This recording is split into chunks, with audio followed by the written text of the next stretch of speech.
he's looking forward to, especially the anticipation of getting out. He's just strong. That was his final word. Let him know that I'm strong and anxious to get out of here and out of Israel and just start a life all over again. Yeah. He was just beaming, I must say. And he said the message to the world is that I have forgotten the last 16 years. I'm looking toward the future. I believe in a future of nonviolence. So did he say he'd do it all again?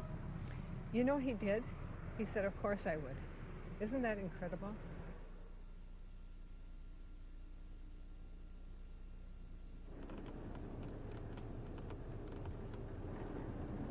The Elofs have gone, and Vanunu is again up for parole. But as usual, everything, even the location of the parole hearing, is secret.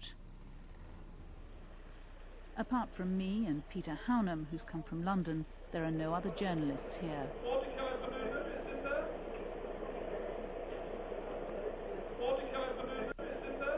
Mordecai Vanunu in there. Is that where the case is being held? He is the most sensitive prisoner that this country's got, and whenever he comes here, they block off the windows of his van if they can, or they, in the early days, they used to put a crash helmet over him so people couldn't see him, and at one point they even had an electronic device that emitted a screeching signal so people couldn't hear him speak. And yet, you and I are the only journalists here, the most sensitive prisoner Israel's got, and there's not a single member of the press here apart from you. Why do you keep coming? I keep coming because he's in there because he spoke to me and we published his story in the Sunday Times in 1986, and I feel a sense of responsibility that we should be helping him get out. 3 hours later, the hearing ended. As usual, Vanunu left behind darkened windows. In court, Horev's prosecutor had cited the war with Iraq as a new reason for blocking parole. The prosecutor, of course, went back to the old argument that Vanunu is a threat to the security, and she even said that if Vanunu will be released, probably the Americans will leave Iraq and go after Israel and Israel nuclear weapons, which I found extremely ridiculous.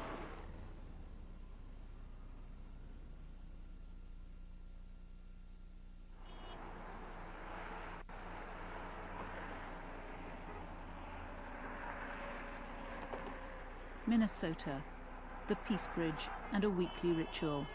Every Wednesday, hundreds protest against the war. Say no to war in Iraq. Mary's there, so of course is Nick. Every week the numbers grow. There's a new generation of peaceniks who were children when Israel's nuclear weapons were exposed.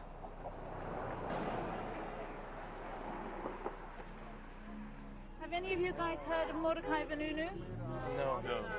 You don't know who he is? No. And if I tell you that he's somebody who exposed Israel's weapons of mass destruction, which nobody knew about until then, what would you say?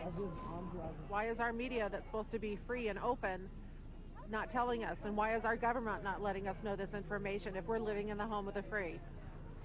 I think if our administration was consistent or had any integrity, then he'd be held up as a hero. We're going to work with the members of the Security Council in the days ahead to make it clear to Saddam that the demands of the world and the United Nations will be enforced. In Washington, which gives Israel more than $3 billion a year, the talk is only of Iraq. For weeks we've tried to get an interview about Israel's weapons of mass destruction, but no one in this Bush administration wants to talk about Israel. So we've asked for an interview about the military balance of power in the Middle East, and now they've agreed.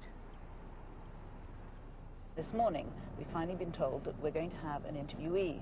He's an expert in all matters Israeli, he's an Undersecretary of Defense, and his name is Douglas Feith. The Pentagon has demanded a list of questions in advance. So it's the balance of power, Israel's nuclear ambiguity, allegations of a double standard, and Mordecai Vanunu.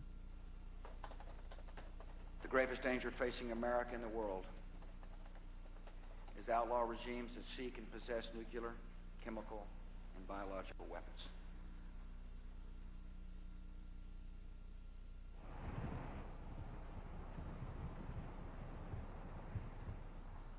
Yet again, the shutters have come down on this story. Our interview with Undersecretary for Defense Douglas Feith was scheduled for 4 o'clock, somewhere in this vast complex of the Pentagon behind me. Yet at the last minute, we've heard the interviews cancelled. Questions about Israel, it appears, are strictly off limits. We'd received this email from the Pentagon.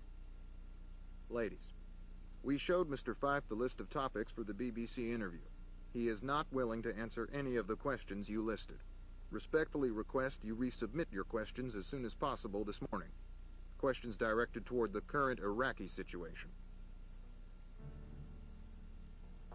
On February the 19th, Vanunu was again refused parole.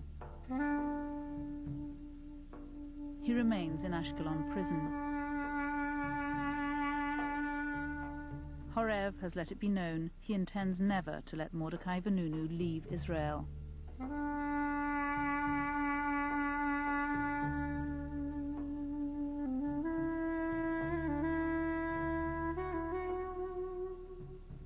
You can comment on tonight's programme by visiting our website at www.bbc.co.uk/correspondent. Next on Correspondent, America's child soldiers, how the military are taking over America's schools. That's next Sunday at 6:45.